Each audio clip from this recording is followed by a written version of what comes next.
Hello, hello, hello. Michael Gebbin here with Tuesday Tune-Up Time. And we go live every Tuesday at 2 p.m. Central Standard Time. You go to mindtuneuptimelive.com to join the live stream in the Facebook group, or you can join in here on Zoom, which is where I typically am paying the most attention to the chat here on Zoom. I think that's why the numbers have continued to increase. People keep popping over here on Zoom. That's where the party's at. And so for those of you who are catching this elsewhere than it live, you know that you can catch these on YouTube and all your favorite podcast platform. Usually I'm having these, the replays up for this up by Sunday, up by Thursday. And then essentially I have a show notes that you can check where coaching sessions start, where different things happen. There's quotes. So it's a great place to be able to check that out and see what all happened on each session. So I want to share something. So last week, one of my favorite musicians, I think we've definitely got some musicians that are always on here. People love, everybody I think on certain levels loves music. And one of my favorite musicians is a guy named Ben Rector. And I had used Ben Rector's music in my wedding videos all the way back to like 2009, which is his, I think 2009 was his first album. And I even had, I was at a, it was an incredible moment. I actually went to a thing called WEVA. It was Wedding Event Videographers Association, and they always had the WEVA Awards. And in 2010, I submitted one of my same day edits. And one of the people who was also in there was a guy named Jason Magbanawa. And Jason Magbanawa was the person who I found out about same day edits from. He's from the Philippines, and it's where I originally got inspired to do same day edits, which were the thing that really catapulted my entire career. And in 2010, I was at the WEVA Award, or at the WEVA event, submitted one of my same day edits. It was a ninja same day edit. This ninja jumps over this couple at the very end of my video, and I used a Ben Rector song called White Dress. It's an incredible song. And I was friends with a company named Song Freedom, and I used you know, it was when licensing was starting to get a bigger thing, and he licensed that song for me, and that way I could use the song legally in the video. But essentially, I think it's like 8 albums out now. Ben's just a phenomenal artist, super consistent. And last week, which I don't know if she's on here, there she is, Janice Walters. I actually went to Nashville, Tennessee, and Janice hung out with me for the day. And we went to a Ben Rector show that essentially was a album release party, or an album release show. And it was absolutely incredible. He didn't play any live music, but he had, I think there was 14 songs essentially, and he played half of them through a film, and it was lights out, absolutely amazing. I favorite album he's brought out. It's called The Joy of Music. Well, at the end of the show, I got to ask a question. And so I want to play the question and the answers. So here it is.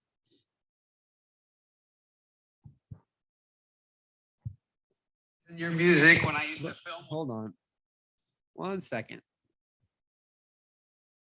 Here it is. Yeah. My man, I've been using your music when I used to film weddings. I filmed over 300 since 2009, and Thanks, you've brought so many people so much joy. Thanks. And my question is, so many creatives, artists, special musicians give up on what brings them joy. Mm-hmm. And through the tough times when money probably wasn't pouring in and Oprah wasn't, you know, having you on the radio and different things, what kept you going? What would you tell all the people in the room who may have given up on what brings them joy? Oh man, I don't know. I think it's different for everybody. You. Yeah, I know. I just always hesitate to give like advice because like I can only say I know. I think the core of it is that I really do love it. Like there's not something else that I want to do. I think there probably has to be a part of it that you want to do for free. And I think I would write songs and like put together fun stuff like that for free. So that's probably the core of it. And it's, I mean, I'm competitive, so like, it's like sharpening your skills. I like that a lot. I'm not good at sitting still. So if it was like, you just go sit on the beach now, I'd be like, I want to still do this. So that's what I'd say probably. Could you all hear that? I hope you could hear it. Was it clear? Did it come through all right? Yeah. So I remember Janice kind of hit me because it's something that I always talk about. And it was a wonderful answer. That aspect of something you would still do for free, that thing that you don't see yourself doing anything else. But I think so many people, because they can't figure out how to make money doing that thing, is why they stop doing the thing that brings them joy. But, you know, I don't know. Actually, I'm going to see really quick. I think Janice, you looked this up. But let's see here. How old is Ben Rector?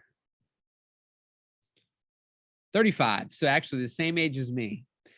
And so he didn't become quote unquote big until around 2016. So mind you, you know, his first album, 2008, 2009, that is public. Pretty sure he had a band in high school because one of his songs is called Old Friends. But like, he wasn't on the radio. He, you know, didn't have really, I mean, people in that kind of niche of music, kind of pop music. I mean, there was a lot of people who knew who he was, but he exploded in 2016. There was a song called Brand New. Actually, it made it into his music video. You can look it up on my channel, the submission I made. But it because it made it into his music video on his channel as well. There's a couple of my shots from the thing. But, you know, I find it fascinating because one thing that I've been studying in people, and those of you who've joined the coaching side of Mind Tune Up Time, the Mind Tune Up Time experience, you go to themindmechanic.net and check that out. But those of you who got to take the personality assessment and have done a call with Cohen, you know, there's an aspect of it that has a D line. It's called the dominant line, and it's typically a red line. And what I find fascinating, though, is there's a sliding scale of the intensity at which someone will pursue that which that they love to do. And I think that there's a lot of creatives who tend to be hyper passive, and by proxy, that is also a reason that the tenacity or drive in them, not always, this isn't the pure reason why people do or do not succeed. People of all personality types, I do not believe in any way, shape, or form that you have to be a certain type of wiring or certain type of personality to have success in business or financially. I have definitely seen that all different personality types succeed and do very well financially. But the way that which they will do that or pursue what it is, and to the level of intensity they pursue it, and thus how long it may take, will be different for everybody. And I think one of the things that I see the most is that if you take that one particular line, it's in a DISC assessment, the D line, there are too many people who are looking at or comparing themselves to people whom that line is like an 80 and theirs is a 20.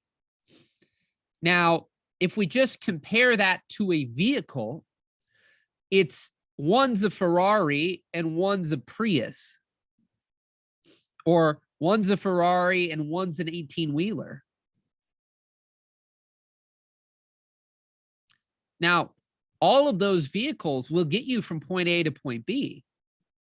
And you've heard me talk about, some of you have heard me talk about this before, this aspect of like, you know, if you wanted to go from Florida to California, there's lots of ways to get there, right?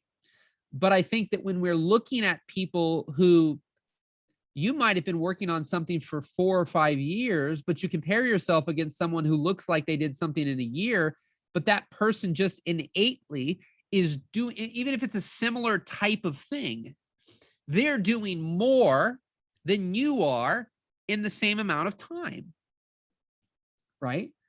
And so if I wanted to learn how to play the guitar, I know I want to learn to play the guitar. I'm really in love with the guitar. I've got a great guitar coach, and I only practice 1 day a week for an hour, but somebody else is practicing, even just an hour every day. So they're getting in 7 hours a week of practice to my 1 hour. Now, there's studies and things out there about accelerated learning, and we could get into all those types of things, but I'm just taking an apples to apples, two people with a very great coach. They both want to learn the guitar, and they are spending time learning. One spends an hour a week, one spends 7. Just hour-wise, if you do the math, 4 times 12 is 48, and then 7 times 4. So look at that. In 1 year, right? In 1 year, the one person put 336 hours in, and the one person put 48. It's the quality of the time put in. Diligent practice makes a difference, but yes, overall time does influence. Yes, and that's why I'm saying apples to apples. I'm saying two people who want to learn. One's not forced. It's not a parent that's making them learn it. Two people who genuinely want to learn, and they've both got equally great coaches teaching them a similar process, right? And so we're just saying time is the defining factor between that. I remember when I heard Tony Robbins at one of the events we were filming, and he said, when I wanted to be one of the best speakers on the planet, by his standards, he looked at some of the best, and they were speaking 3 to 5 times a month. This is a story I've been telling for a long time since I heard it. And he did what he could. Now, how literal we can take this, who knows? But he said he did his best to find 3 to 5 times a day that he could speak, whether it was to one person or 50 people, right? And so I think the problem is with a lot of us, we're not putting in disciplined, diligent time into much of anything. We're putting time into a whole bunch of different things. And that's where I'm only bringing up in the realm of business success, not personal success, not just joy and happiness from the aspect of you're just doing things you like. But time and time again, I don't find, this is where I'm not here about eliminating things that people love. But when it comes to success in something from a business standpoint, right. So that's the thing, is just to what degree, to what intensity, right? Let's just say short of gas, if a car, again, in a straight line, one can go 120 miles or 200 miles per hour, and the other one can barely get to 80, one's going to get there faster than the other. And so too much, that's why comparison is a killer. Because too much we're comparing, not anywhere near apples to apples. In fact, I would articulate that there is no apples to apples. Right? That's the core thing, is that when we are comparing ourselves to others, there is no apples to apples. So this idea that even what examples I just gave, that they have any credence, they don't. That's why we cannot compare ourselves to others. Right? Because there are people, you could have 2 people both spending 7 hours a week, and one still learns it quicker for a whole slew of reasons that, there's no reason to get into right now, but that's the point. And so too many times when we're looking to the internet for inspiration and we see things, I find that there's 2 types of people. There's people who see things online and they're very encouraged. They're very inspired. I can do it. This is possible. And I'm just going to keep working at it. I don't see myself doing anything else, like Ben Rector's saying, right? Even if I had all the money in the world and I was told you could go sit on a beach, I'd still be playing music. I'd still be writing songs, right? But how many of you have stopped, in air quotes, stopped writing the songs, stopped playing the music? Right? And so for me, even the 2 years that I didn't try to make any money from speaking or coaching, I still kept getting on Facebook Live. I still kept practicing. I still kept learning. I still kept investing in myself. And so it's why, that line, tuning up hearts and minds so ideas don't die in hearts, heads, and hard drives. There's too many people who are, quote unquote, dying with their songs inside them. Whatever that is for you, right? Whatever that is for you, it could be design, it could be music, it could be your written work, novels, books, fiction, movies, speaking, cookbooks, whatever it is. And I find that the people who tend to end up succeeding with these things, they just don't stop, because whether or not they are earning from it, they don't stop. There might be little bumps in the road and there might be detours, but at the end of the day, they don't stop. So I just found that very inspiring. And then I think that the thing is too, as Norman said on here as well, there are a lot of variables at play, right? I do believe that, he obviously started getting his music career started. This is where, I definitely intend to interview him at one point in time in the future. I have a way of reaching the unreachable. So I definitely want to do an interview with Ben someday, but anybody can succeed at any age, at any time, and can do incredible things. And I don't think with what I'm about to say that these things prevent someone, because we can find any type of, you could interview anybody on earth that has had a lot of success in their in their career, and you're going to find ones who excuse me, you're going to find ones who were single when they started and lived in their parents' basement. That was me. In a lot of ways. You're going to find people who had kids and families and mortgages. And again, I think to the intensity and speed at which they put things into place, there's an aspect of that stuff at play as well from time to time, right? Like I realized when I turned 30, something that came to my mind is that my inspirational work that I was doing was still coming from a place of a 19-year-old kid who lived in his parents' basement. Now, obviously, not my age. I now had, I was getting married when I turned 30. I had a lot of debt, a lot of bills, a lot more responsibility. At that stage in my life, I almost needed, $10,000 to $12,000 a month to pay my bills. And so when I started my company, I did live in my parents' basement. And I had, when we rented this very first place that I moved into for my video production company, it was like $500 a month. And so there was that aspect where, my two buddies who helped me with my business, we could go out for a whole day for $250 and we were tickled to death. Later in my career, as my debt increased, my bills increased, my responsibilities increased, it was more quote unquote difficult to go out for weeks on end and bring in $1,000, because if I went for, think about that again, in the very beginning, I needed $6,000 a year to pay all my bills. I mean, short of food and things, but like my bills for my business were $500 a month. I had no debt, no major bills, just this $500 a month rent and some handful of other things, right? So probably $6,000 to $12,000. So when I needed $12,000, I needed $140 something thousand a year to pay my bills. So the actions that I'm taking, and this is where I see a lot of people who they end up hating the thing that they love, because when they get into business doing it, I had a guy about a year ago I remember talking to, and he had started it for fun. Started his video production company for fun, and let me rewind for a second. He didn't start it for fun. He was doing it for fun. He was doing video and just having fun and doing things, and really wasn't trying to make a living out of it, wasn't trying to make money. Started getting asked by people to do things. People wanted, like, hey, can I pay you? He was really good at it. But then as he took it on in a professional manner, he started to fall out of love with it. Because at times, and this is what I saw with the Ben Rector album, is that one of the things he said in the Q&A is this aspect that I used to do a lot of things out of fear.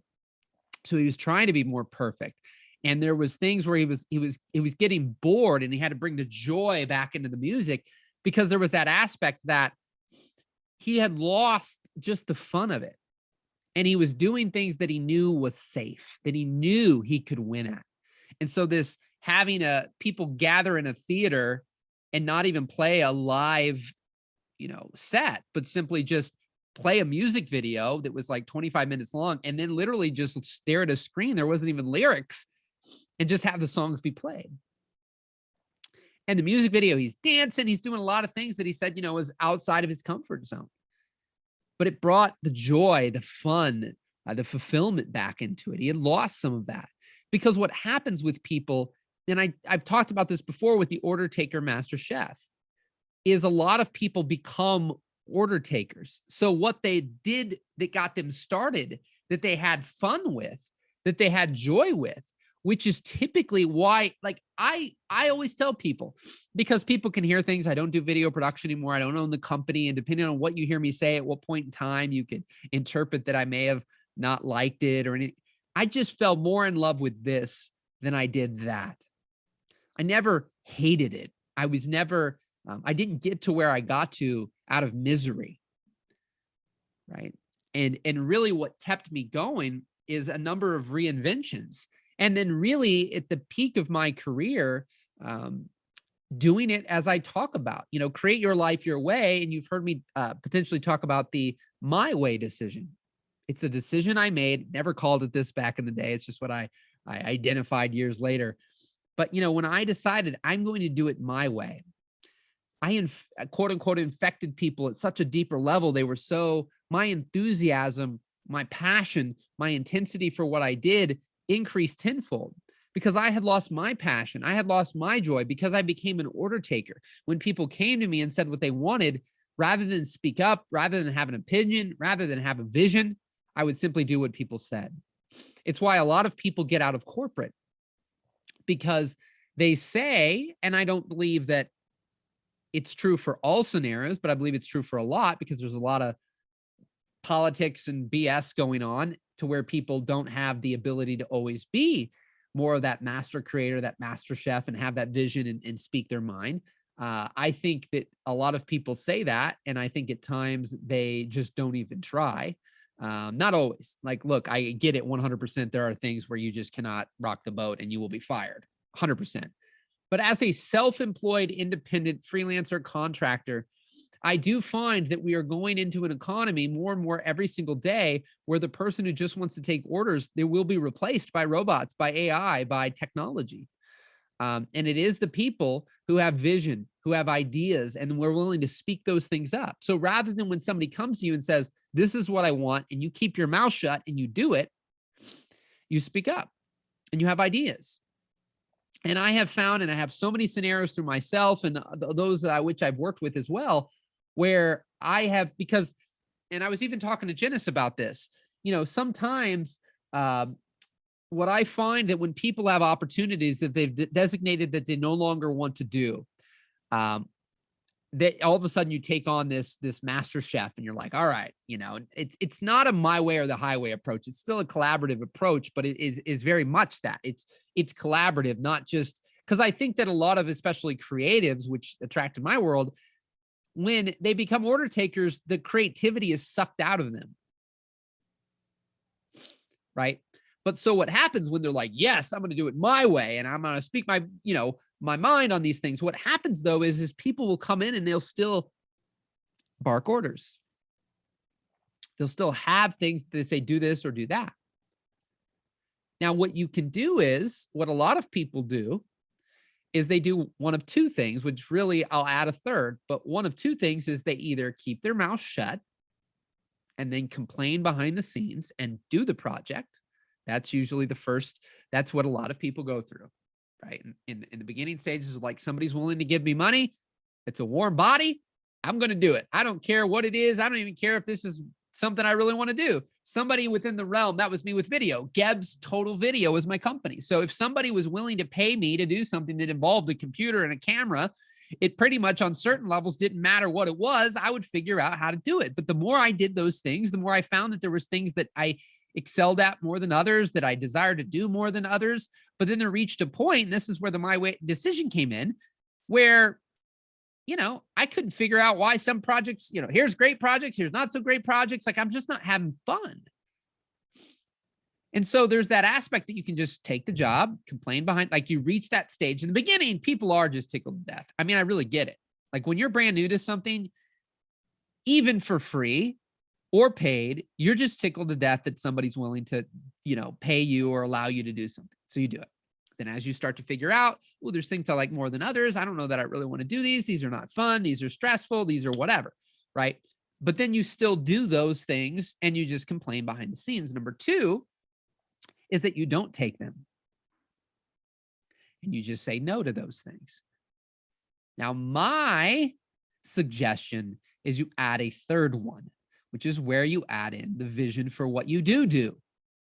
And I could probably add in a few more here, because sometimes there's do what you are getting paid to do. That's an easy yes for you, and do the thing that you want to do. That was my same day edit. So I got paid to do what was easy to sell, because I couldn't sell the same day edit very easily, but I could sell these other types of offerings through weddings. So most of my same day edits in the beginning of my career were free, because I was like, I know I love it. I know people love it. If I can't convince them to pay extra for it, then I'm just going to do it. So that is a way as well. Get paid to do what you easily can get a yes for, and then do the thing you really want to do for that person, so that you can have it as a sample for the next time you go to try to sell it, or that you might then be able to convert them that way, where then that client with what you're working on ends up seeing, you're like, hey, I want to try something. Okay. And then you just go ahead and do it.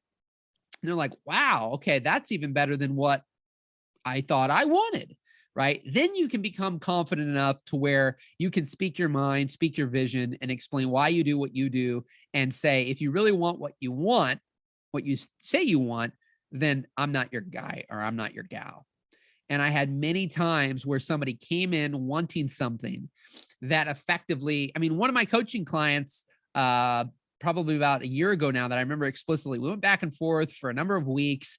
And then he had sent me a message and was like, I really would like you to be more of an accountability person. Like, I'd like you to send me messages, on the regular, keep me accountable for moving forward.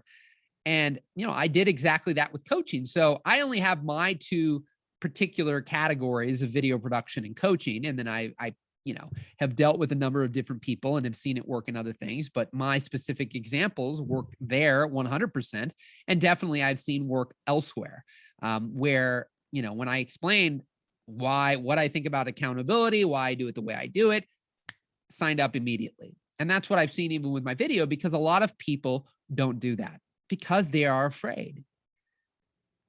If you know how to do something, or you're used to doing something a certain way, and somebody comes with you with money to do that thing, you do it. And that's why people end up going from either, for me, I never really had a job except for when I was in high school. When I graduated, I've had my video production company and then coaching now. And I've been self-employed since I was like 19. But other people go from corporate and they end up with something they don't like any more than the corporate, because they fall into that category where they start in the beginning again. Because I think it's always it's a process. It's a transition. Because again, I think in the beginning, most people are thrilled to be able to do the thing that they just, the area that they want to be in. And then from there, it continually transitions to where you do things, that you're like, I like this more, I don't like this.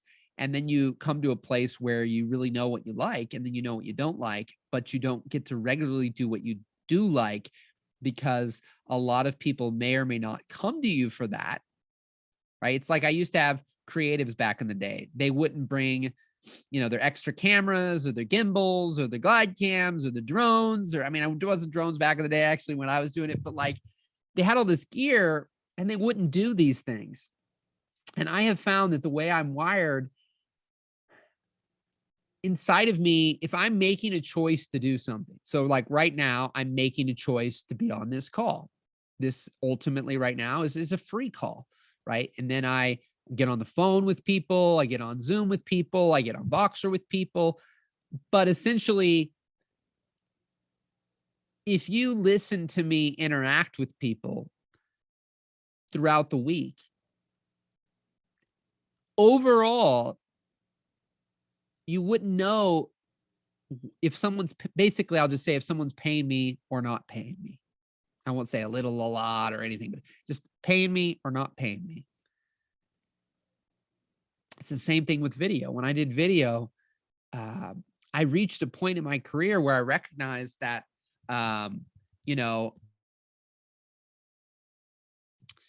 where, you know, I had to do things I was proud of. And so when I'm offering these packages, if people booked me and I allowed them, because that's really what happened, I allowed people to book me for whatever. And I allowed them to book me for things that I was not passionate about. Or not that I wasn't passionate about, but allowed them to book me for what was for me to create something less than I knew how to do.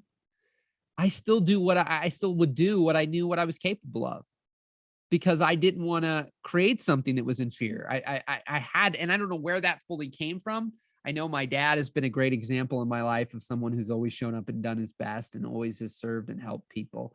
So that's a big influence in my life, but it's something I've always done. If I'm making the choice to do something, then I'm going to do the best of what I'm capable of. So there's no one who hears me speak or interact with them. 99% of the time, I'm human. There's times where, I go to the grocery store or something and I'm not in the mood to talk to people. I just got to say that. I think sometimes people, may or may not assume, I don't know, that, I just walk around with a happy-go-lucky face and friendly, like 24/7, 365. And it is the majority by far. And then I just have days, I think, like anybody else, but they're a day here or there. They're not weeks, months, or years.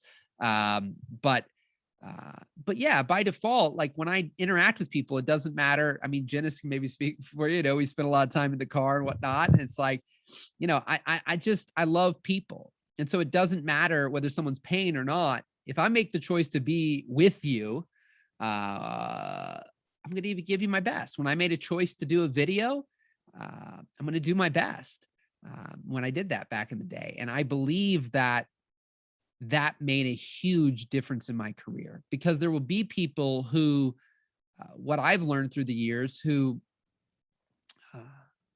again, they end up building companies and doing things where it sucks the life out of them because they're not, as Norman's saying, they're playing all out, right? And they're allowing themselves to be booked for whatever craft it is that they're doing. And they're allowing themselves to be booked for things that they effectively aren't excited about. And in the beginning, again, you'll have the excitement. When you lose the excitement, that affects what you're doing. And so where are we at in the chat?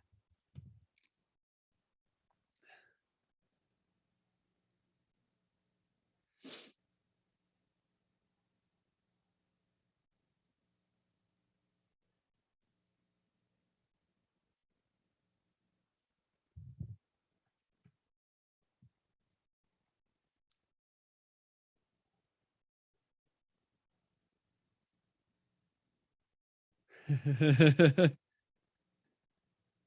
I love it. I love it, Carolina. That's quite a face I've got going on there. Quite a face. Questions. Where are we at? Questions. A new person on here today. Kinga, how you doing? Kinga.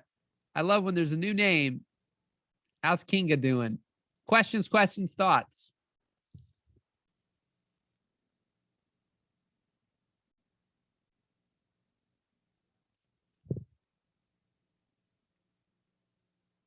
Oh, you're returning? I don't always look at all the names, so you're saying you're returning. Awesome. Look at the surname. Norman says, are you related to John Lennon? I guess I got to ask that for everybody. Questions.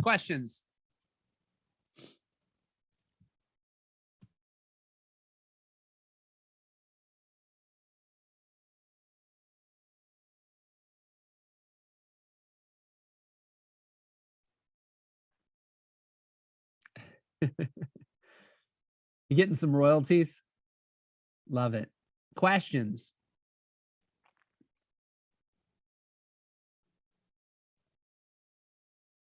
I'm going to wait here a second today.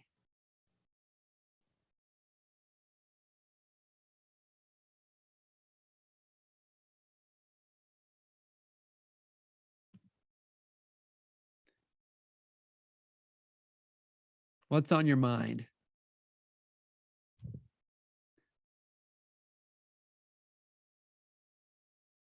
I always love to take a new person. You want me to get you here? Kinga, would you want to put on your camera today?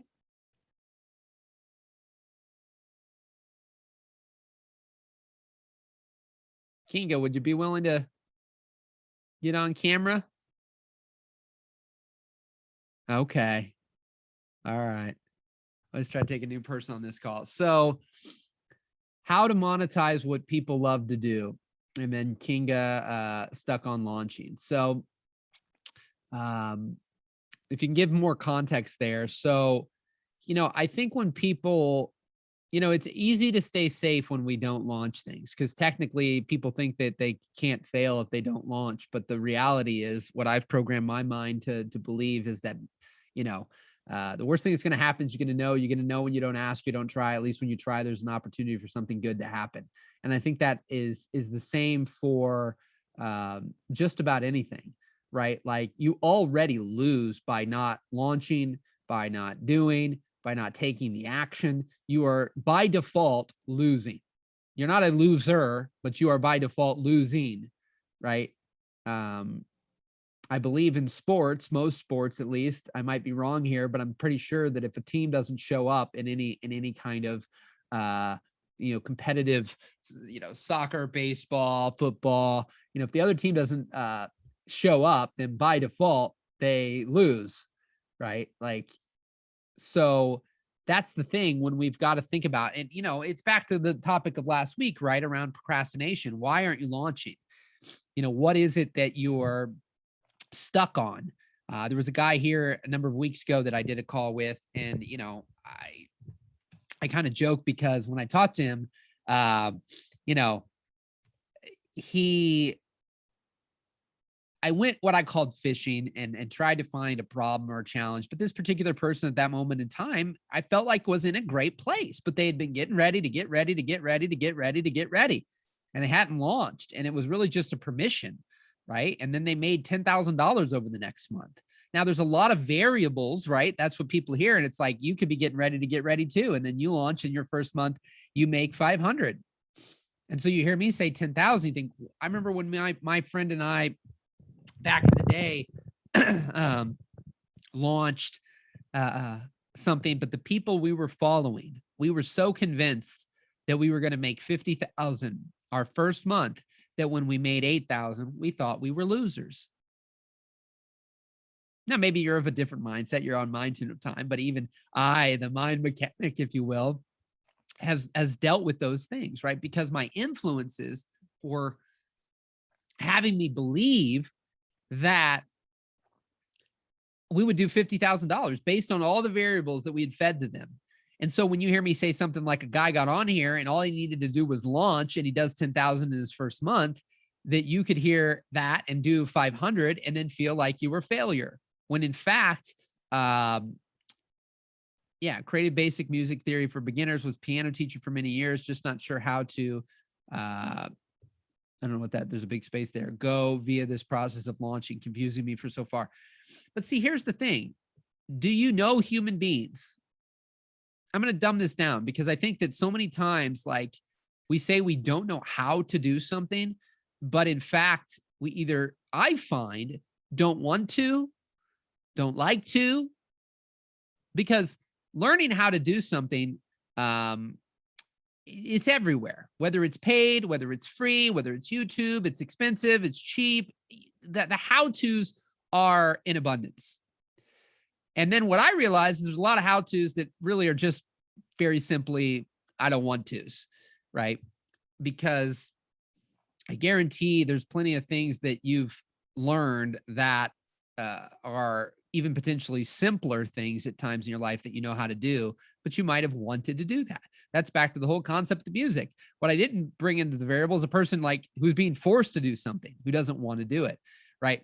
But that aspect of, I always start with the warm people, with people that you know, right? Like, so are there people that if you were a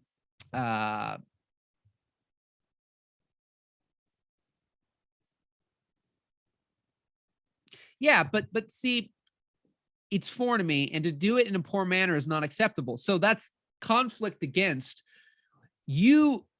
What I just said about doing best, you might be at a 1. Your best might be a 1. And somebody else, like, what you observe is when you'll be a 10, but you're a 1, which if it's not acceptable, then you never get beyond a 1, because you're trying to stay in your head to be able to do something excellent that you can't, just by nature of not practicing. It's like, if I can't play the guitar amazing, I'm never going to pick up the guitar. Right. And so there's lots of ways to launch. There is no right way. There is no wrong way. And there is no perfect way. Right. You could literally, I mean, first of all, I just think that more people, if you're not great at marketing, you know, if you're going to do this stuff online, right? I've never been excellent, like marketer, copywriter, like doing those things. So I've had to leverage my ability to use my charisma and use my ability to connect. This is my skill sets. This is my gift, right? And so, you know, I have made the majority of money I've made in coaching just in the last 3 years specifically, really as a collective whole. Well, zero ads. And I think as a collective whole, no landing pages. So if you go, like, what I would do is I would do things like this, right? And I would do Facebook Lives. I would put up motivational quotes. I would type out motivational things, inspiring, encouraging, you know, coaching-esque, whatever. And I would put these things specifically. I would say most of it either came in private through phone conversations or came through Facebook specifically for me. And I would just be posting things that are just delivering value. And then I would reach out to the people who have engaged with that content and said, hey, here is what I'm doing. Here's what I have. And so what I find is, and I was talking to Janice about this, the problem is that for a lot of people, depending on what they're doing, when they bring out something brand new, you can get a bunch of sales initially by doing things like that. But where,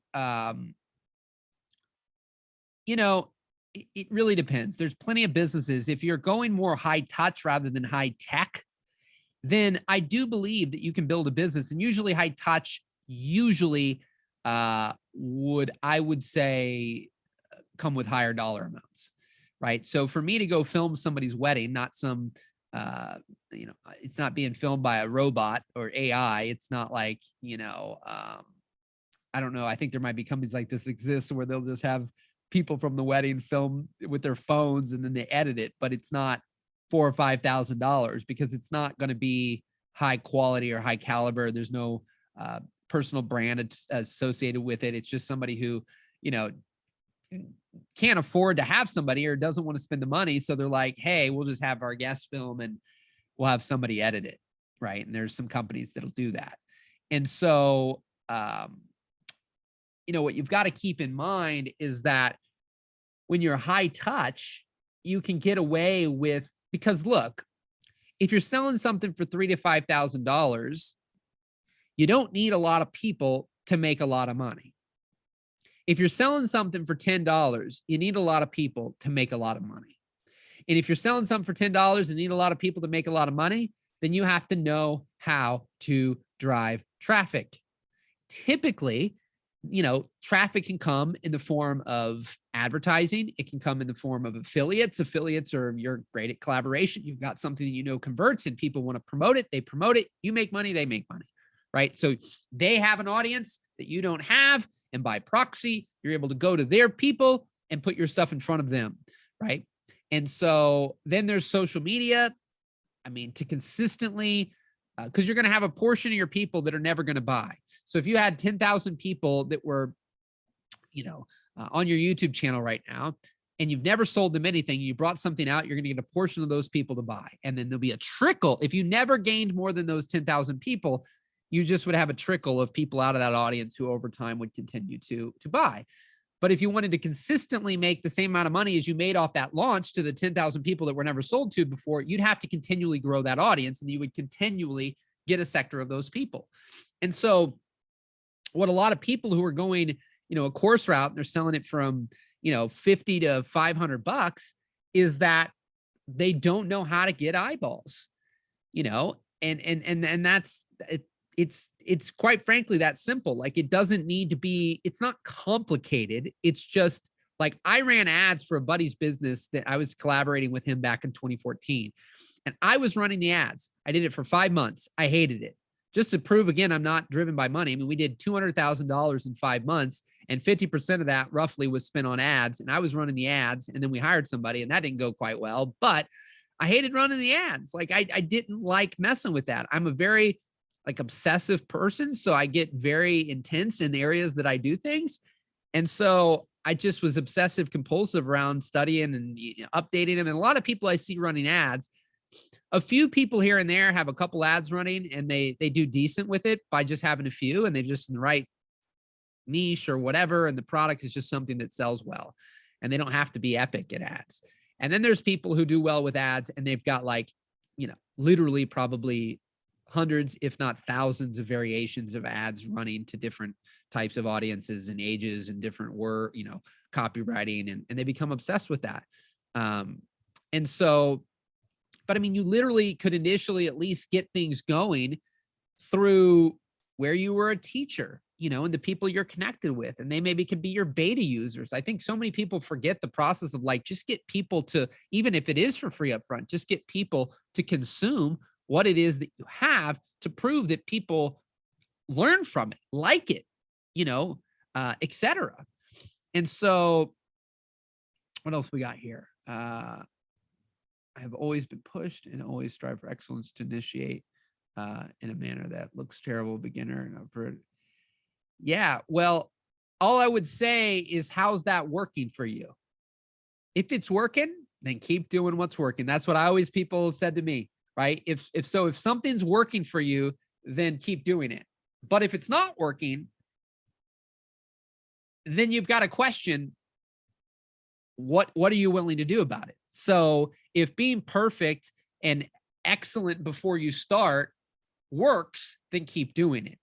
If it's preventing you from succeeding in business, then it's obviously not working. I don't know that answer for you, Carolina, but I know that striving for excellence, I do as well. But simultaneously, there's a fine balance between, I'm not good at this, and so I have to show up and fall flat on my face. And that can be in private. That can be in public. I've fallen on my face many times in public. But it's not about that I don't believe in perfection as it is, because I think that the reality is that's only a mirage. It's you could show 20 people something and 5 like it, 5 hate it, 5 love it, 5 are indifferent. And so who's right and who's wrong, right? Perfect, Gail, love it. Yeah, so high touch, Norman, is what I'm saying, right? People liking, commenting, I reach out to them, but I'm usually selling something that's $500 to $3,000, in my coaching, depending on what I'm doing, right? In my video production, it was $3,000 to $5,000 or $30,000, $25,000, $10,000. And so just imagine for 1 second that you got 30 people to sign up for $3,000. That's $90,000, right? Not much of a mathematician here, but we'll just round that up to 100,000.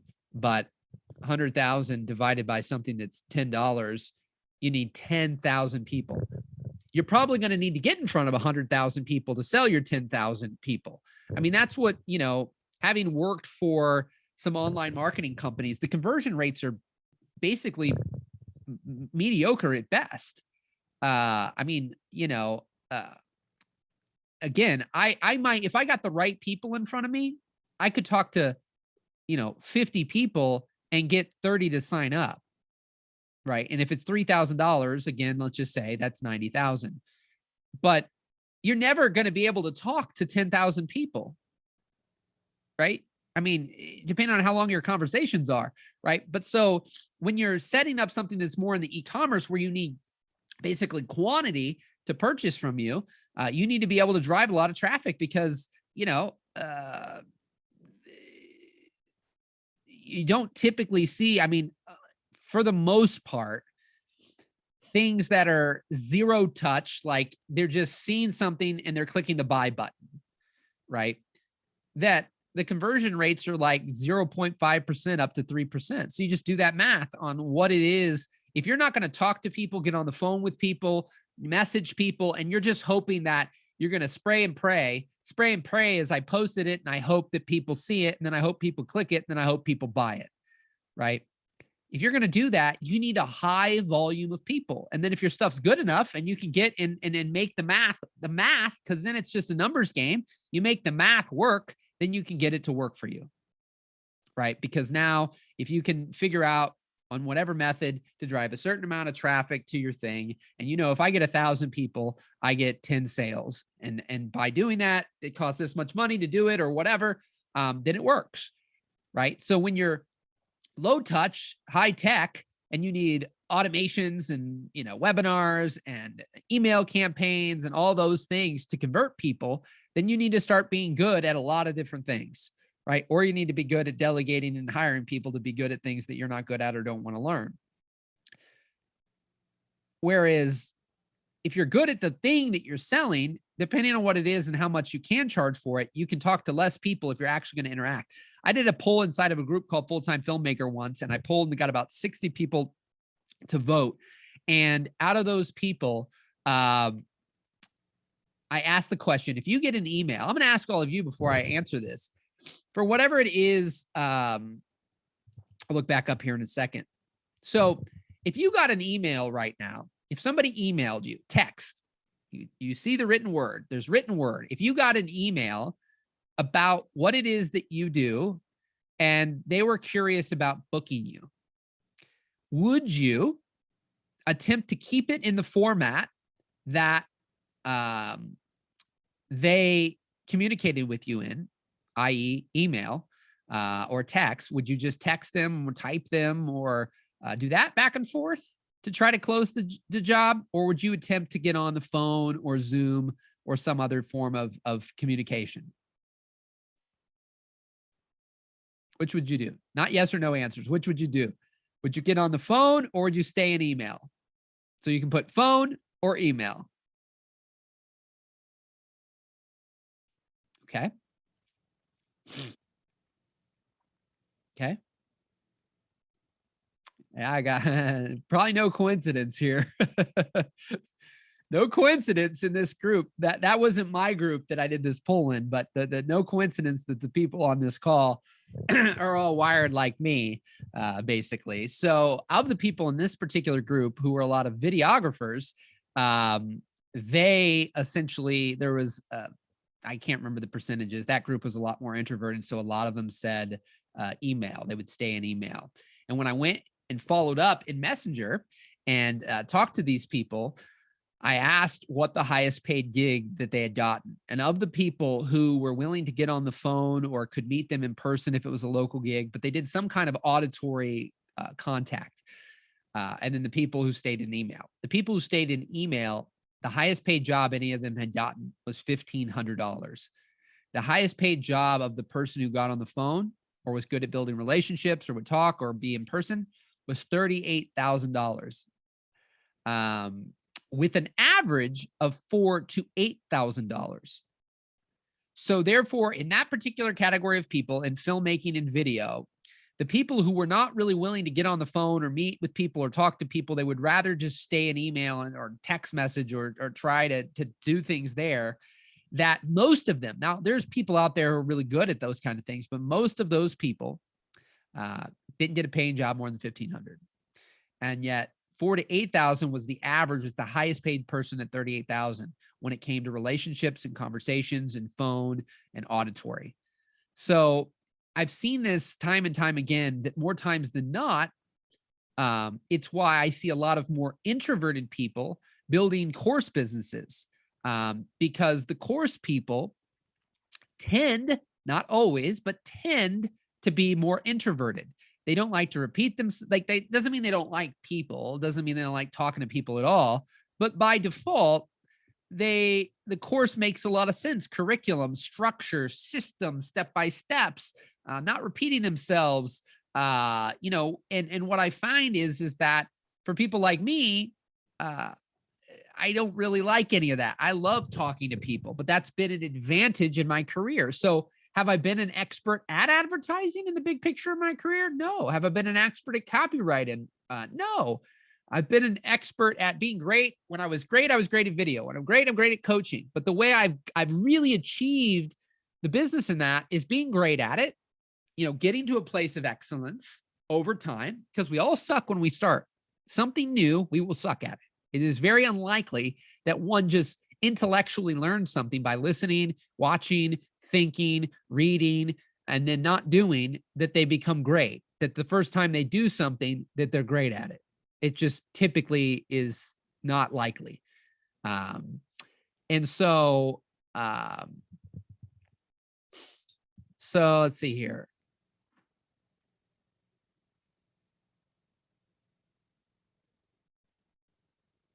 So if you lead in with a low price offer to get them in the door, you think that's not a good process. Get them in the door. Yeah, I mean, look, this is where questions like this have to be an asterisk, right? The majority of my video career, I quote, never had a low priced offer that I offered before. Somebody didn't book me for $400. Like, a couple didn't book me for $350 to do an engagement shoot and then pay me $3,000 to $5,000 to do their wedding. Like, the majority of people from 2012, well, first of all, my entire career, because the reality is when I did things for cheaper, it wasn't always leading to something more expensive. It wasn't always a getting in the door. I'm big on, at times, free. I will say that I've used a free to fee method, but I'm not doing something different. I'm just doing what I do paid for free, sometimes to build trust, et cetera, et cetera. So could it be cheaper? I'm a bigger proponent that if you have more expensive things, sometimes in my career, I just rather do it for free than do it like highly discounted or cheap and then try to go higher. It's easier to put the value at what it is and say, hey, I know and I just do the thing, and then I can take them and do more for them for paid. But yeah, the majority of my career, I just got paid to do it. Like, all my couples, I never did free things. The free thing I did was maybe they saw my same day edit. So they were at somebody else's wedding who paid me, and then they saw my work there and said, I want that for my wedding. But I did not offer them something low priced. That is, you know, I guess a marketing 101 of internet online people. But there are plenty of businesses that also exist online who poke and prod and crap all over that method. And they only sell high, you know, quote unquote, high price, high ticket, high, whatever you want to call it.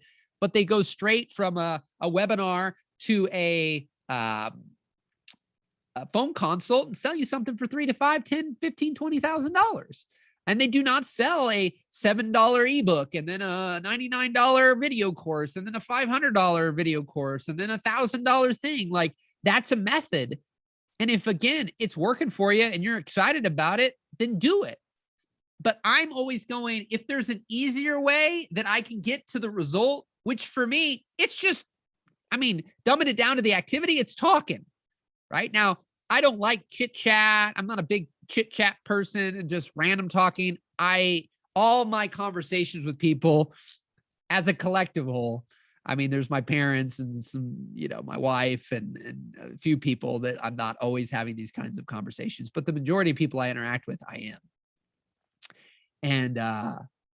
And so I just want to do this. I don't want to put together and do 500 other activities so that I can get to this activity. That's just me. Some people don't ever want to get to this activity, and therefore they do all the other things. And then some people like both. So you always have to figure out you. I know I don't like both, and I don't like the one. I only like this. So therefore I have to design my business and my life to take advantage of this skill set. Michael's making money when his mouth is moving. So when I'm having conversations and interactions and making connections and getting on the phone, that's how I make money easiest. And anytime I've continued to try to learn or do the other skills, I get bored. I don't like it. I don't enjoy it. It's not fun. It's not fulfilling. And so therefore, I can have a living without any of that as a whole, right? And it's just simply accepting it.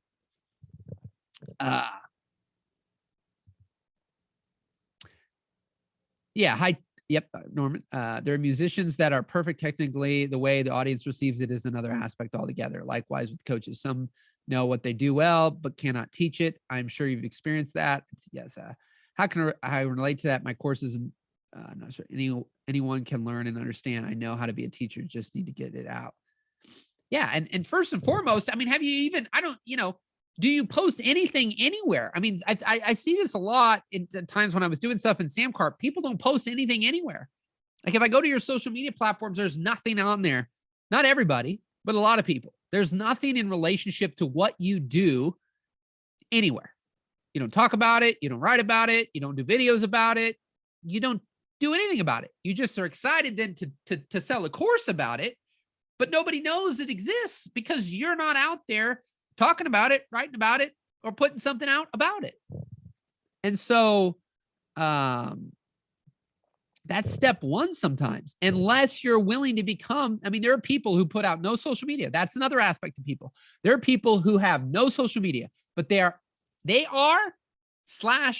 hired experts at marketing and advertising. Because again, if you don't do affiliates, which is relationship building, having something great product and relationship building, that's affiliates. Then there's social media, which means you have to post stuff, typically consistent, get really great at it. Then there's advertising. Now there's a whole slew of other things that probably exist, but I would say by default, those are the three main things, right? Affiliates, like from a just volume perspective, right? Because the one I'm talking about is neither affiliates, social media per se, or advertising, right? Social media a little bit, but not being an expert, like growing a huge audience.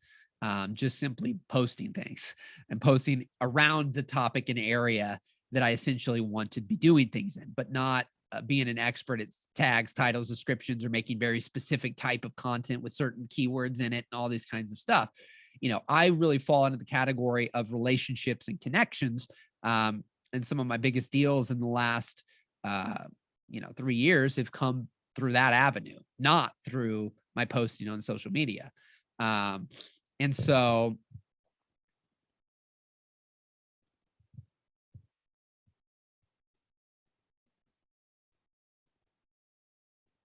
yeah, and Gail says that, and I think that's great, right? That's why this is never do it my way. It's always do it your way. And if what you're trying to do is working, keep doing it, keep working it. That's the Ben Rector story of today, right? It's that the success that he's having in music now is because he kept releasing albums. He kept releasing music. It didn't die in his heart, head, or hard drive. He kept releasing. He kept being consistent. He kept playing. And I wish I could have asked more questions, because I would assert, depending on certain variables with his wife and kids, there was probably a little period of time that maybe he even had a job or he had something to continue to pay some of the bills, or which I've seen people do, they just lived super, super, super frugally and were really smart with their money and needed very little. Like he might not have been doing 10 or 20 or $50,000 a month with his music, but maybe he was doing 3 or 4,000. He played enough gigs and did enough, and he was making 3 or 4,000, and they lived off a couple thousand a month. That's very possible, but he kept doing it. And then 8, 10, 12 years later, he has a big break, but he kept releasing, right?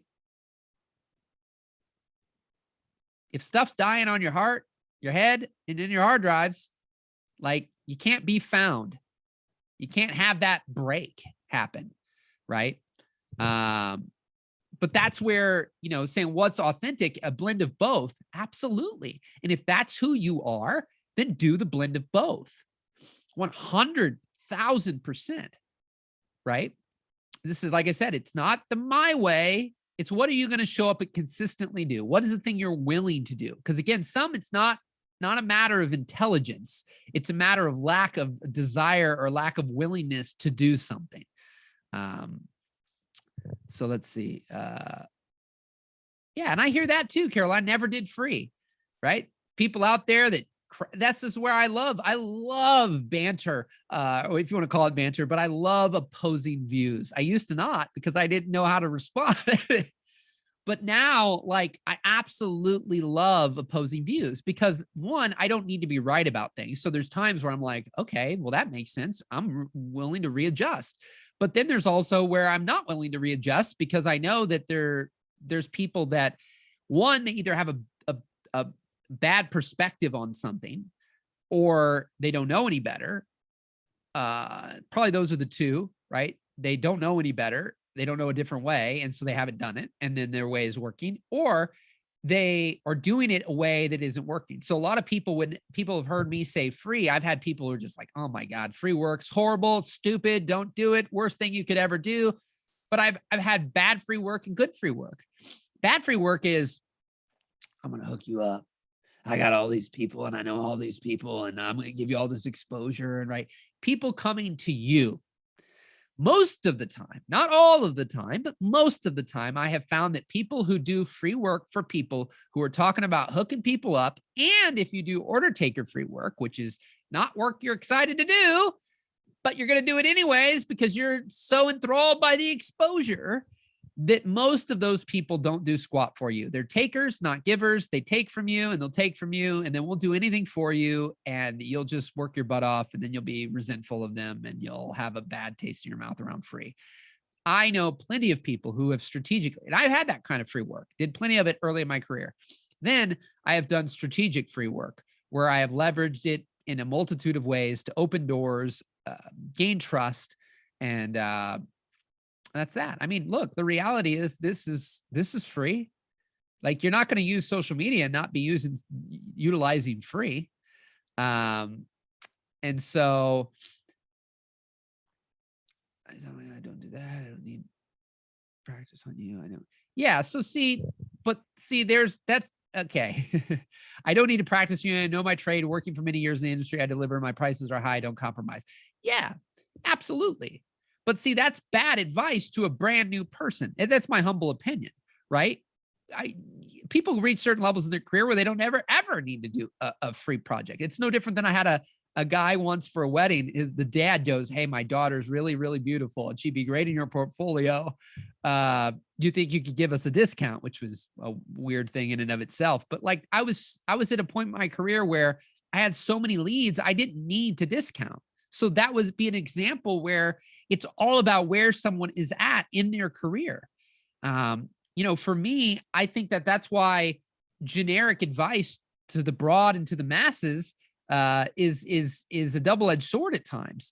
And that's why I really prefer overall things that are one-on-one, because there's nuances, and depending on where someone's at in their life cycle of their career or their journey, will at times depend on the advice given. If you've seen all the one-on-ones I've done with people, there's a particularness into what I'm saying to people, right? I'm not always, the questions I ask and the answers I receive dictate the answers I give.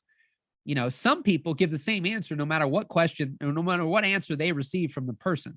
I received a lot of that kind of help in my career, and it caused me more harm than good. The good that came out of it was that I'm able to flip the negatives into positives, and now I'm using a lot of it in my career to help people now. So it was good, but in the short term for me, it caused me a lot more, difficulty and struggle in the short term. Carolina is just on fire here today with comments. Yeah. So I mean, personal high touch plus automation. Yeah. And I think that's me being able to offer services and support and resources without me having to be in person 365. I think it helps that I can do my own tech. Yeah. And I think, again, it all depends on what kind of business that we're building. This book right here that just came out, notice the names on the front of it. Amy Hardison and Alan D. Thompson. Forward by Ilanya. Anla. He's on the back, not even any testimonials. As you've noticed, there are no testimonials on the back of this book, right? This guy didn't even write the book. He's been coaching for 30 years and has had a multi-million-dollar practice coaching people one-on-one privately with no newsletter. And if you follow his Facebook, you wouldn't necessarily even know what he does. And I'm obsessed with finding people who have achieved what most say is not possible. And so it's that aspect of, to the degree that you have, I mean, look, email newsletters and things are great. There's nothing wrong with any of that. There's certain things that, you know, are repetitive tasks that it's great to automate with, if possible, with technology, 100%. I'm just a byproduct of if one is having, for people who are extremely extroverted and people and all on one side like me, at times we can build businesses. There's lots of people like us who've built businesses with not all the fanciness, right? And then there's people like us who delegate and have teams and have the fanciness. And there's everywhere in between for people who are nothing like me, the opposite, and they build it with fanciness, or they build it with unfanciness too. So it's all knowing yourself well enough so that you build a business and a life that you love, that's in your joy, that you have fun with, and that works for you. But knowing that really anything is possible. And if you're doing something that's causing you a lot of struggle, what is the result you're trying to get to anyways? A lot of people who build these online businesses, yes, they want time and financial freedom, but they like business. They like marketing. Not all, but a lot of them. I'll talk about passive income, and I assert that most of them are not very passive because they like what they do, so they do it. Since we had a, you should keep pushing your products.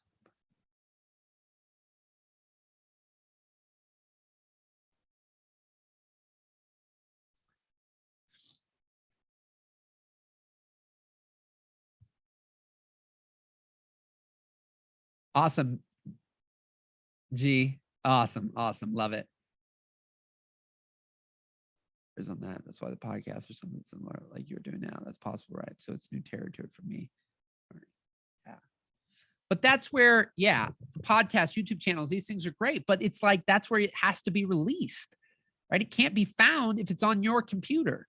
And then to the degree that it has success, there's a lot of variables. I mean, we can look, you can be consistent. There was a guy that once was in my world, and this guy had loaded for like 3 to 5 years. I think he had like 700 videos or something, and he had like 100 subscribers and 10,000 views across all the videos. And he was consistent, but to the best of my knowledge, he had no success with it. Right. I mean, something I don't talk about enough, and that's why it just depends on what you're doing, but there is a talent perspective that comes into this, right? But that's why this is called mind tune-up time, not talent tune-up time, right? Because I have seen people, and it depends on, again, what you're doing. I think YouTube, I think social media. Now, some people could look at people and say, hey, this person just shakes their rear end and they're not really talented and that they have millions of followers. Well, that's a whole other debate.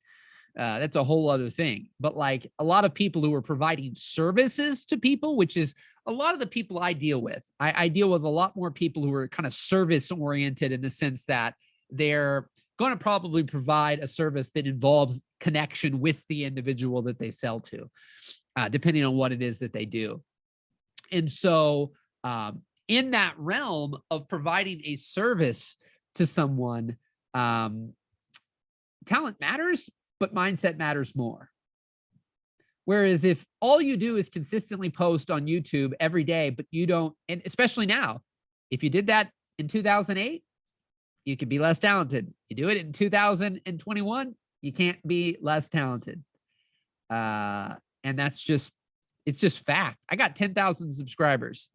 I stopped loading for a couple of years. Right now,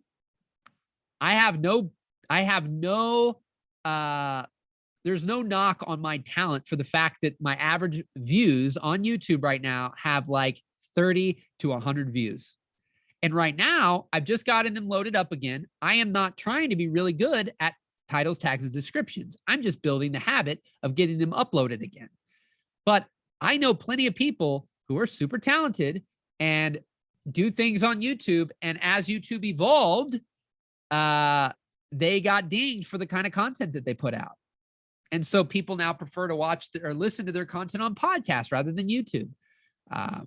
But when it comes to, again, the high touch and more low tech at times, you can be less good, but have the right attitude and mindset. Because I've known extremely talented people who are not doing well financially because they got a really bad attitude. They got a bad mindset. They don't believe in themselves. They don't believe they're worth anything. If you don't believe you're worth anything, you won't charge anything.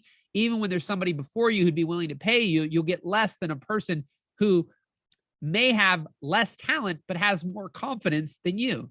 I've seen that a lot in my career. People with less talent, but more confidence get higher paying clients than people with more talent and less confidence. If you combine the two, talent and confidence, you'll blow everybody out of the water. But a lot of the things on social media and podcasts, you first got to be consistent. So you find your voice, you find a rhythm. But typically a lot of these things, you've got to learn how to get in front of people, promote it, right? And I think that that's what people at times, like I've always been a promoter.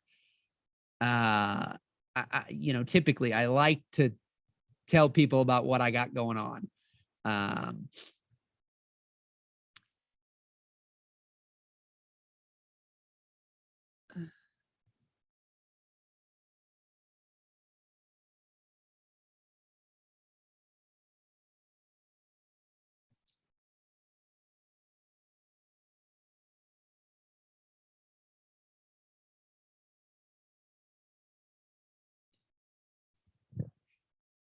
Yeah, maybe we'll end on that here. We'll see what else comes in here. I know, Carolina, you got a lot. I appreciate it. You getting the conversation going. Like this guy I've been following, Alex Hormozy. There is no passive income.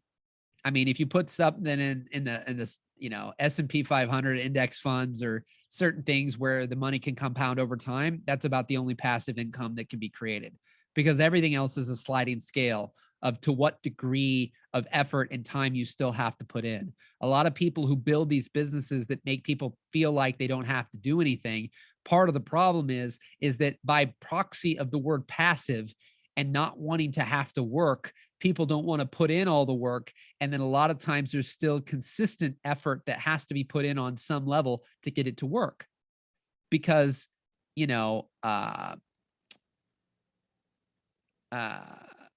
and that's why I'm a firm believer that really what I preach more than anything is that you're doing something and building something that you want to do, not building something that you don't want to do so that you can then do what you want to do. Because what I find is building something that one doesn't want to do doesn't take one very far. At least people who aren't very driven. 100%. If you don't got the Ferrari engine in your vehicle where you're just willing to bleed your eyes out, sleep when you're dead type of mentality, and that resonates with you, if that resonates with you, you'll make anything work. Just as who they are. I don't attract many people like that. How many people on the live session here today resonate with the fact that they like to bleed their eyes out, sleep when they're dead, work 24/7? And that it just sounds like hell yes, rock and roll. I just want to go nonstop, go, go, go. And I don't care. Keyword here, I don't care what I'm working on. I just like work. Right? That's not me. I like to quote unquote work. I like to do what I love, but I don't want to do what I don't want to do overall. And there's some things that I don't want to do that I have to do in certain periods of time, but those are not consistent. Meaning if you have something that you hate or don't want to like, and it's going to take you 5 years of doing it to get to the other side of that, you'll probably never make it if you're not that person I just described. So that's why I believe that the majority, the 80-20 rule, 80-90% of what you do is things that you want to get better at, that you're excited about. Because remember, one person's blessing is another's curse. So there could be something that I love to do that somebody else hates to do, right? And they don't want to do. So if I love doing that thing, believe that everybody should do that thing, and I have zero self-awareness about human beings, then I will tell a person who is nothing like me, has no desire to be like me, or do things like me. See ya, King. Kinga. Appreciate you being here today. Hope to see you again soon. But And then I shove my way of doing things onto that person, which is what I had a lot in coaching that I received, is I had people telling me to do things having no, and here's what I found is because a lot of the people, this is what I've come to find in my career. A lot of the people I received coaching from weren't really coaches. They were masquerading as coaches in the realm of really being marketers, right? So they were really great marketers. They weren't really great coaches. And so they gave advice, they helped people, but they weren't really great coaches. They were really great marketers. So they spent more time marketing what they were selling. There he is, the man, the myth, the legend. He's selling a course. The other myth, the legend you just sent me a picture of. So that's what I found, is that a lot of those people are not looking at what people want to do, because that thing I started, like, look, I'm obsessed with human behavior, personality, and people, and all my studying is less around marketing and more around people and how they're wired, how they work, how I can help them more. Those people are studying how I can get you to convert. How can I drive 50,000 people and get 5,000 of them to buy my $3,000 thing, right? Or how can I get, 10,000 people to buy, my $50 thing, right? Like, but they spend more time marketing than they do learning, which, I mean, there's an overlap. I mean, human psychology and behavior is definitely something that falls into marketing, but it's still a very different thing talking to another human being to be able to help them succeed in life than it is to figure out how you can get them to buy what you have.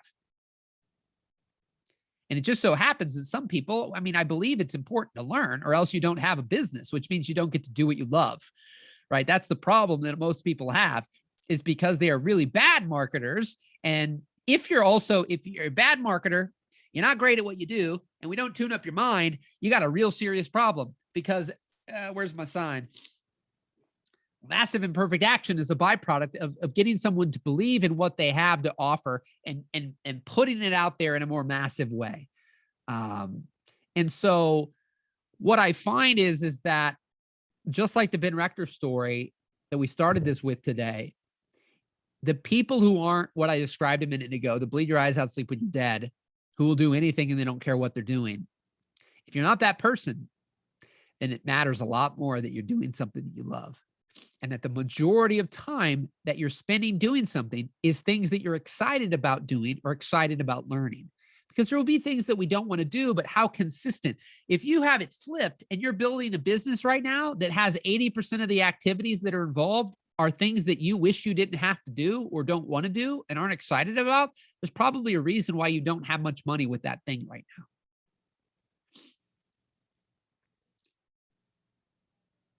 Because if the thing as a whole is something you're not excited about, like, look, I have passion about what I'm selling and what I have and what I do, right? And I'm proud of it. I've always been proud of what I've done. Well, not always. In the beginning of my career, I was doing things that I was less proud of. And again, the order taker. But once I shifted, I never went back, because it felt so off for me, right? So I just hope that everybody listening is working on things that they're excited about. And the majority of activities in your day-to-day are things that you want to learn, because that's the key. Back to if you didn't need money, would you keep doing it? What would you keep doing? What would you start doing? What would you stop doing?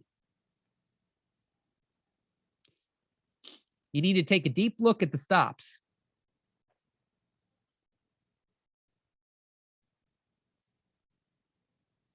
I love that, G. I go to bed excited to start the day. Yeah, I go to the post office to drop off things with my with my wife, and we're just there this Monday, and the one lady goes, "Oh, it's Monday, worst day of the week." In a lot of ways, I love all days of the week, but like, I've gotten to live a life where I don't per se look forward to the weekend. Right? Because I'm not running away from anything. Person who has a job something they don't like to do, looks forward to something else because they're not getting to do the thing that they want regularly. So they're looking for, doesn't mean you can't still look forward to things as that type of person. But do you look forward to the weekend simply because you hate the week? Or do you look forward to the weekend because there's, stuff you do on the weekend that you don't do during the week or whatever? Like, you can look forward to things, but if you're looking forward to the week, if you're looking forward to something because you hate the something you're in and you're looking forward to something else that you don't hate, I just look forward to things because I look forward to things because I'm excited. Like when I bought the Ben Rector tickets, I was excited. I was looking forward to going to that, right? Not because I was disliking anything I was currently doing. I was just looking forward to it, right? Right. I love the ease, right? Yeah. So many people are trying to escape the reality because the reality that they've created, which I would assert that I never saw the world this way in the past, but we've all created our reality. That's why we're on tune-up time again, right? Because the reality is that your thoughts have led to your behavior or your actions, right? Your thoughts about yourself, your thoughts about life, your thoughts about money, your thoughts. If you say, money doesn't grow on trees. I hate money. I wish money didn't need to exist. I wish there was a world that operated without money. I wish everything was just free and I could just do what I loved without money. That's one of the reasons you don't have any. If you think money's the root of all evil, if you think people have money, if you see people with money, you're like, oh, that rich person. Probably a reason you don't have money, right? And so your thoughts have led to your actions, and your actions have created your reality. But good news, your thoughts can change, and thus your reality can change because your actions will change. When your actions change, you get different outcomes. When you believe different things, you'll show up in a different way, right? If you think you're a loser, are you going to reach out to, like, if I thought I wasn't good at video production, I would have never reached out to Tim Ferriss. I would have never reached out to Tony Robbins. If I thought my work sucks, it's not good enough, that'll never happen, right? I had to first think, I'm good enough. I'm deserving. I'm worthy. My work is good enough. And then number two, I had to even think there was a possibility that I could get a response. Because quite frankly, if I thought, well, that's stupid, I'm never going to get a response, there's no reason, there's no reason to send an email, right? So to the degree that you have a confidence about yourself and you believe your stuff is great, who you reach out to, who you'll call, who you'll email, completely different. Because if you believe that your stuff is helping people rather than harming people, taking advantage of people, et cetera, you again will reach out. You will put yourself out there. Do you believe that your course will help people, right? Do you believe that your book will help people? Do you believe it will save their life? Do you believe it will make them happier? Do you believe it will help them learn music quicker? Are there people who right now are learning from people that is wasting their time? Right? But if you believe you're a waste of time, then the actions you take will be far different.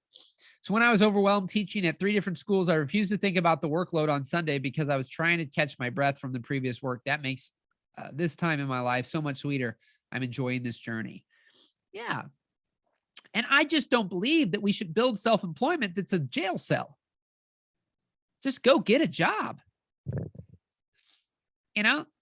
Being an entrepreneur and being self-employed means, yes, if you don't delegate or you're trying to build a business that you don't want to learn all the things that are necessary and you're not obsessed and you're not going to delegate or pay for people, then you got to take on a lot of roles that when you were at a job, you didn't have to, because you just got to show up, do your job, and get paid. You just can't wake up being self-employed or an entrepreneur and get paid. Right? And it gets glamorized, and the online marketers are making it super sexy. You're making $5,000 a day, $10,000 a day, $100,000 a month, $10,000 a month, $5,000 a month. but the reality is, like, these things still take work. That's why there's a whole aspect of like, the bleed your eyes out, sleep when you're dead, I'm saying, but it still takes work. That's why I believe, like, when I hear something like Ben Rector, I would do it for free. I love writing. I'm competitive. I love music. I don't see myself doing anything else. Like, that's the thing for me right now. Like, I didn't see myself doing anything else but video back when video came about, because I didn't know there was any other options. I didn't know this was an option, nor when I even got asked to do things like this, did I not want to do it, because I used to be petrified to speak in front of people. But when I did it a few times, I started to like it. I was not great. I was not who I am today, but I kept doing it, and I kept doing it, and I kept doing it, and I kept doing it. And I don't see myself doing anything else. I got lots of ideas in my brain, lots of business ideas. Hell, I still sometimes think about starting a restaurant or a smoothie shop. Or not a smoothie shop. I think about collaborating with this girl down the street that has a juice shop, and thinking, oh man, I got to help her market so much more and promote. But then I think to myself, yes, I could. There's a lot of ideas I have, and I nip them in the bud really quickly because I know I'm not driven enough to follow them through. And because I'm not, would they work? I believe a lot of my ideas would work. I believe I have ideas that are crap and wouldn't work, but I have a lot of ideas I believe would work, but I won't work them. And if I won't work them, they won't work. So I've had to look at my life. What's the thing that I am so deeply passionate about that I'll work it more than anything else? And then I don't need to run away from the business I'm building to go do something else. I can do other things for fun and enjoyableness, but I'm not building something I hate so that I can do the thing I love, because I'm not a person who will build something I don't want to do so that I can go do something else. I'd rather just do the thing I want to do.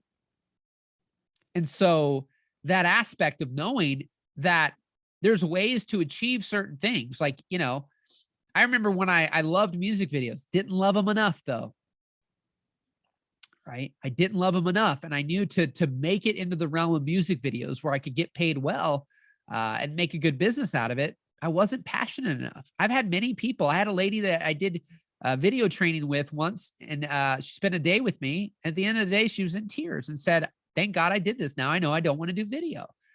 I've had people that realize, you know what, I use a video. That's a lot of my background, but a lot of my stories come from that sometimes.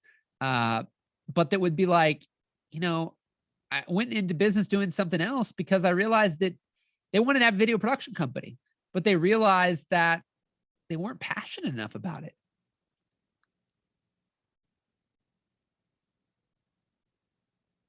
And so what is the thing? Because so many people, I'm so multi-passionate. I like so many things. I got so many ideas. Yeah, but what is the thing you're willing to follow through on consistently, almost religiously for years? Not something that, the good old wonderful line, when the going gets tough, the tough get going. But like, yeah, there needs to be some of that. But when the going gets tough on the thing, you're like, I don't want to learn this. I don't want to do this. I don't like this. So then the thing that you have, because I know that there's levels of marketing, connections, selling that I have to have. I can't go around in life just talking to people all day, every day, and never make a proposal, never sell something. Because if I never, or accept money, right? Because I do. I haven't had some trust fund or some thing that I just dumped all this money on me. So therefore, although I could run around and just talk to people and I'd be like, this is so fulfilling. It's so great. There's how many of you have heard of Ikigai? Anybody heard of Ikigai on here?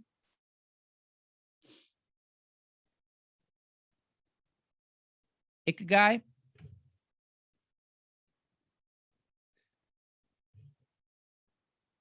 So you've got what you love, which has your passion and your mission, what you're good at, which is passion and profession, what you can be paid for, profession and vocation, and what the world needs, mission and vocation. And when they all intersect, you have the Ikigai. It's a Japanese phrase. But what happens is some people, they're, doing something that they love, they're good at it, the world needs it, but they're not being paid for it, right? And that like doesn't feel good, right? And so that sweet spot is having the blend of all of them. And so that's why the world needs money. So I love this. I can be fulfilled. The world needs it. But if I don't get paid to do it, then I have to spend more time doing other things that I don't love as much, or I don't want to do as much. And so now as a byproduct, I'm not as happy. I'm not enjoying things as much. I don't probably bring as much value. So I just had to continue to look at that, because I think that what we forget is that you can be multi-passionate. And Norman, we've talked about that, right? You need to look up Derek Sivers. I love Derek Sivers. He started a company called CD Baby. He even has posts that, didn't know it had a name, learning something new every day. Yeah. Awesome.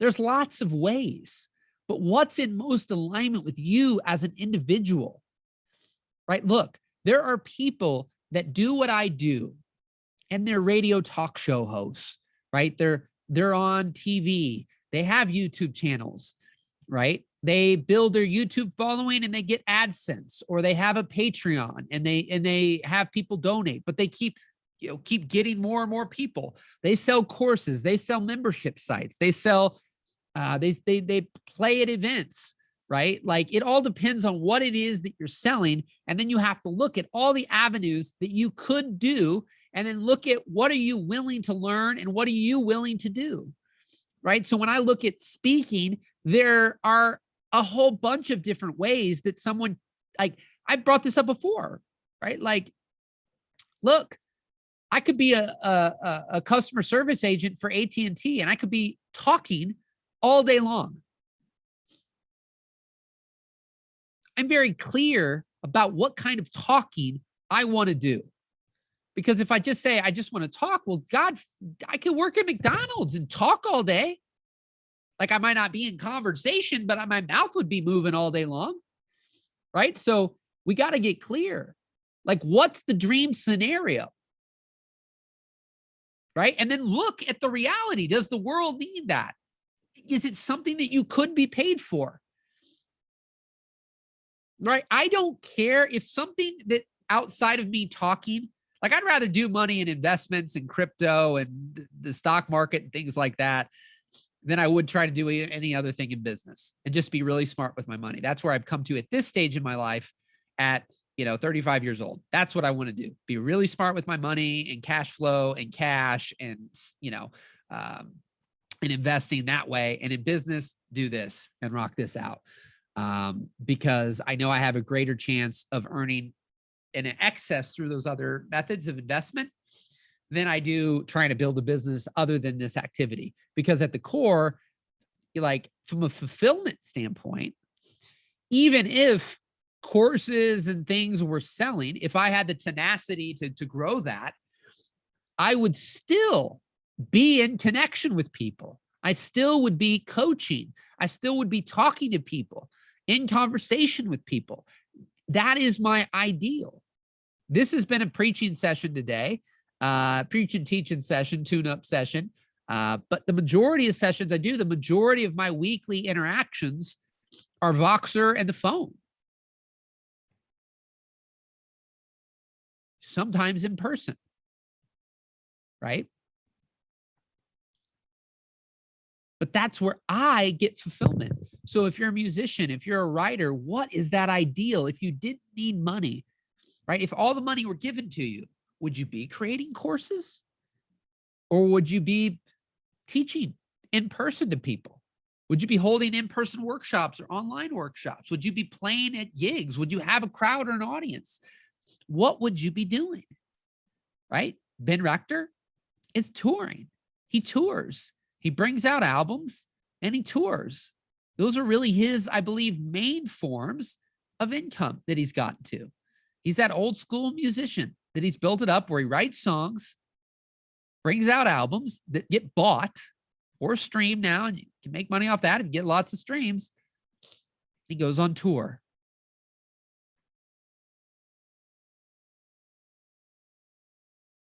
My question is just, do you believe that the dream scenario that you want is actually possible?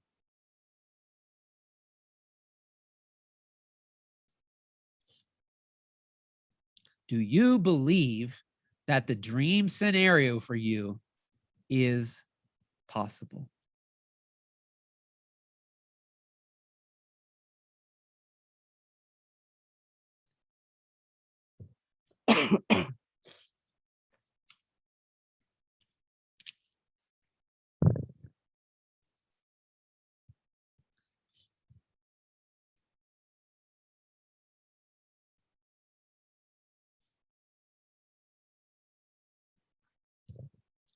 So then the question is, how much of your day and how much of your week is dedicated to creating that possibility?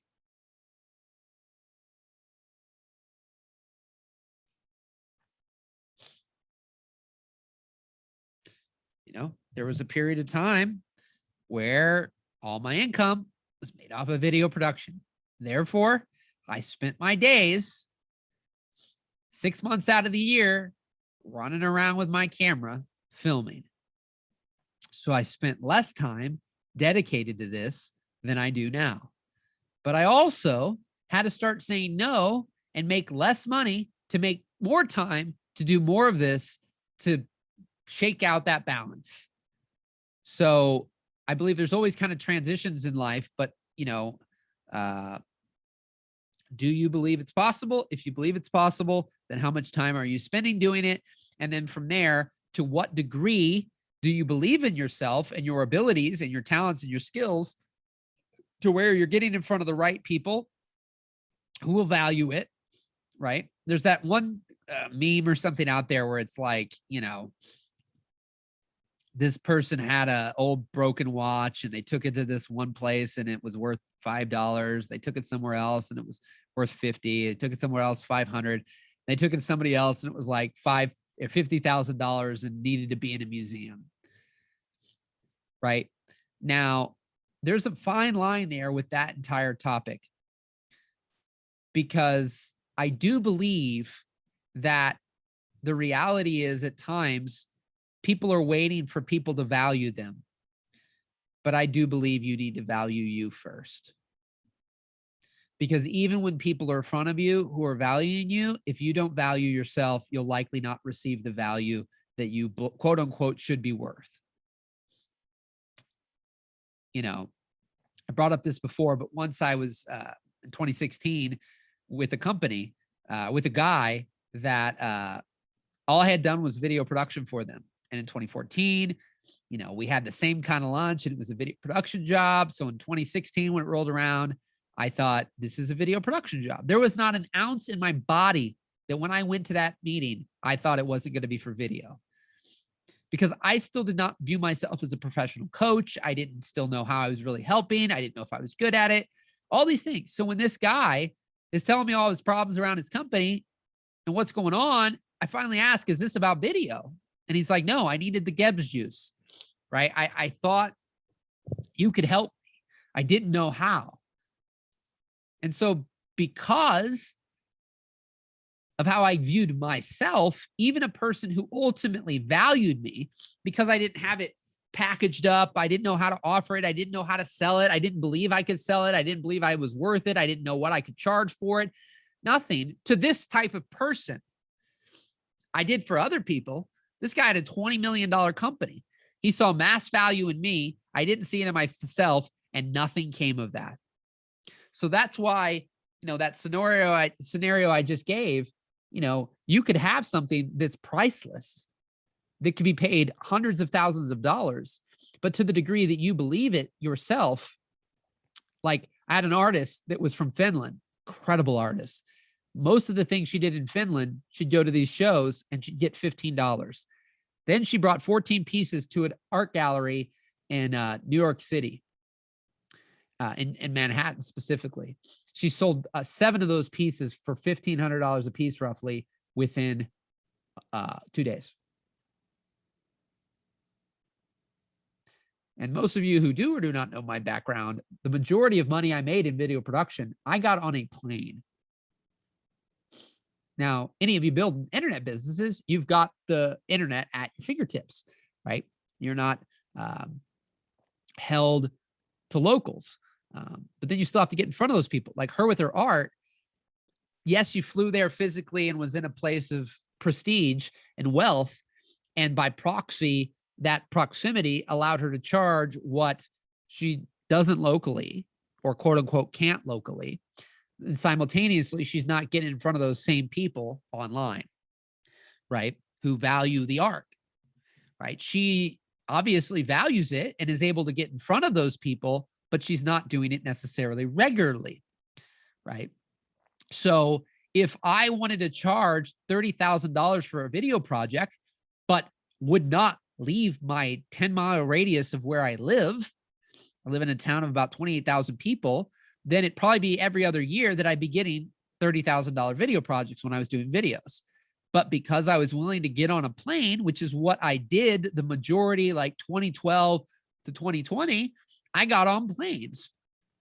And the same effort and same time that it would take me to film something in New York City, in Manhattan, and get $15,000 for it, I would have had to do 5 projects locally to get the same amount of money, right?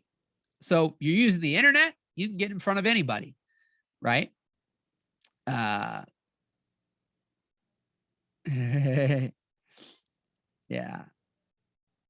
So, it's fascinating, right? And, Barb, we're bringing up music here. I was bringing up my man, Ben Rector, at the beginning of the call.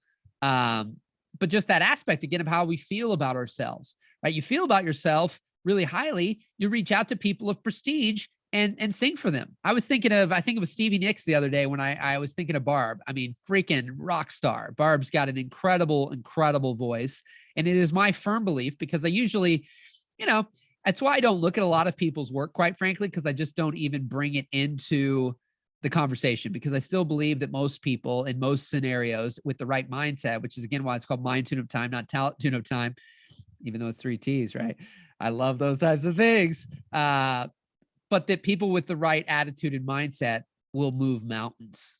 And people with bad attitudes and bad mindsets, low confidence, they won't do very much.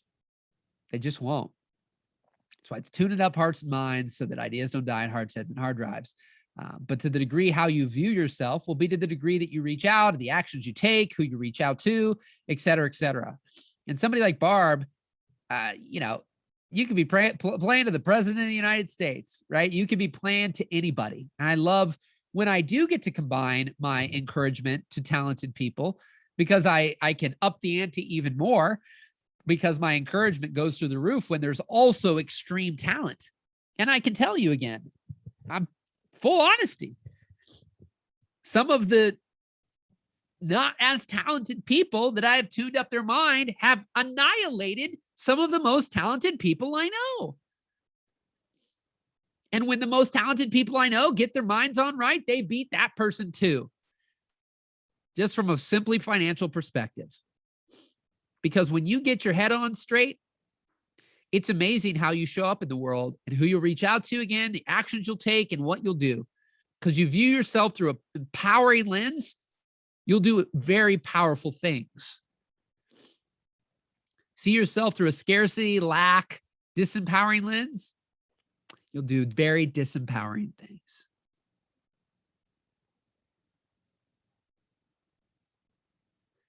Just try to look for 1 second at your life, where you're at, how you view yourself, how you have viewed yourself.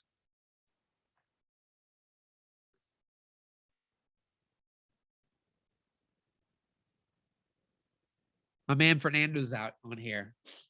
Freaking superstar stud in the music industry. COVID threw him for a loop.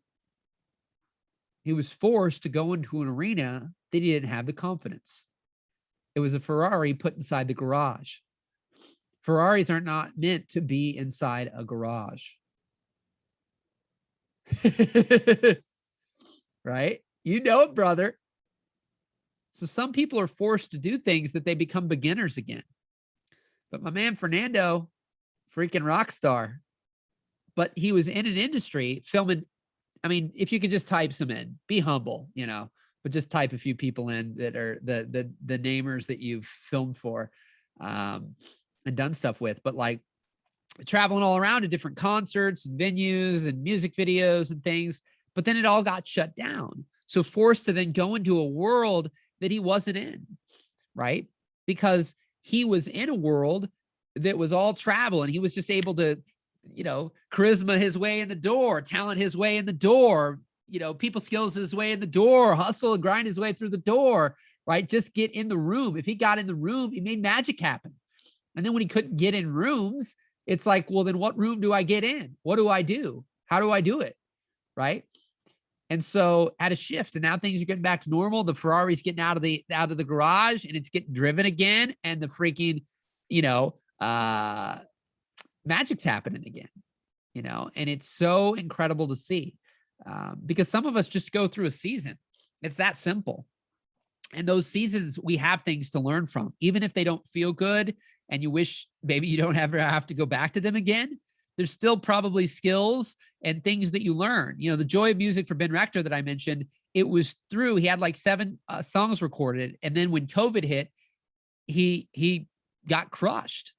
Everything he was doing, all the plans he had, it all got crushed from what he was normally doing.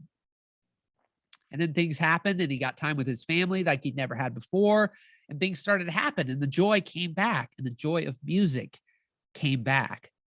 So sometimes in those darkest of times is where we'll gain the greatest light and the greatest joy. And so I constantly tell myself I just have to keep doing my thing, music, and be as good or better than I was the last time. But pressure myself by comparison against other singers will kill me. I just try to be my best, especially not having ever had professional training. Yeah, I believe, Barb, that some of the most financially successful people on this planet, apps that we're using, I believe Zuckerberg dropped out of Harvard. I didn't finish. You see some of the greatest directors, musicians, artists, entrepreneurs, they didn't even finish college. They were not professionally trained, because professional training for most categories in life means putting you in a box, means getting you to think like a machine, like a robot, get you to get on the assembly line. Who are the greatest people who are innovators? They're not in the box thinkers. They are not people who fit in a box, who conform, right? They're innovative. They're pioneers. They pave their own path. They make their own road. They're mischiefs. They're misunderstoods. They're outliers, right? Those are the people. I didn't go to college. I remember my buddy, his family was all like doctors and lawyers, and they got on his parents and said, I can't believe you didn't make him go to college. 3 years into his business, one of the relatives said, I'm sorry. I'm sorry because you're now earning more money than I am. This person was a doctor.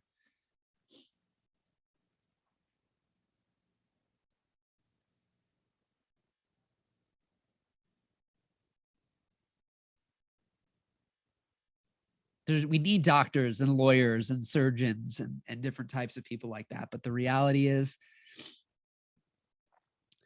get out of the box, break the mold, break the conformity that you've stuck into, and just be you.